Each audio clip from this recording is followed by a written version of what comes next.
ব্যাপারটা নিয়ে ওই এলাকার মেয়েরা প্রতিবাদে নেমেছে। আর ওই শালা প্রতিবাদের মূল মাথা হলো ওই শালা মাস্টার। শালা সব জায়গাতে খালি মাস্টার মাস্টার আর মাস্টার। দাঁড়া, শালা মাস্টারকে পরে দেখছি। আচ্ছা এই যারা প্রতিবাদে নেমেছে তাদেরকে জি কত টাকা করে দেওয়া হয়? মাসে 2000 টাকা করে। বেশ বেশ, ওটাকে বাড়িয়ে 4000 করে দে। তারপর দেখবি ওরা সব কিছু ভুলে গেছে। আর শালা এবারে মাস্টারের জানাগুলোকে এবার একটু ছাড়তে হবে। মাস্টারের ঝটপটে নিজেকে একটু কমাতে হবে দেখছি। তার আগে নিজের জানাগুলো ঠিক করে রাখার ব্যবস্থা করুন। কি মাস- তো অন্যের জানা কাটার কথা ভাববে। কি মাস্টার সিংহের ঘোড়ায় ঢুকতে ভয় পেয়েছেন বলে এই মালটাকে সঙ্গে করে নিয়ে এলেন না। সাবধান ভগবান বাজা।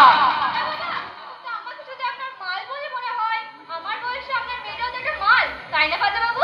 এই মাস্টার একে সামাল, তাহলে কিন্তু তোর মেয়ে রাত সাক্ষী বানিয়ে ছেড়ে দেবো। তা আপনারা পারবেন, কারণ আপনাদের মতো কাপুল তো আর লজ্জাবোধ নেই। লজ্জাবোধ থাকলে কি আর মেয়ের বয়সে একটা মেয়েকে মাল বলতে পারতেন? একটা কথা মনে রাখবেন, আপনি যার গর্ভে জন্মগ্রহণ করেছিলেন তিনিও কিন্তু একজন মেয়েই ছিলেন।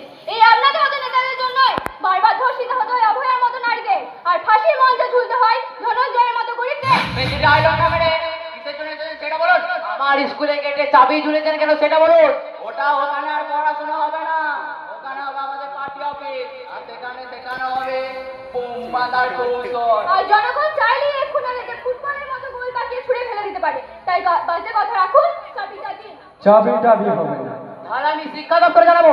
শিক্ষা দপ্তরে জানিয়ে লাভ নাই মাস্টার, ওরা কিছুই করবে না। কি করতে পারি আর না পারি সেটা দেখতে থাকুন। মাত্র 7 দিনের মধ্যে স্কুলের গেট খোলাবো, এটা আমার চ্যালেঞ্জ।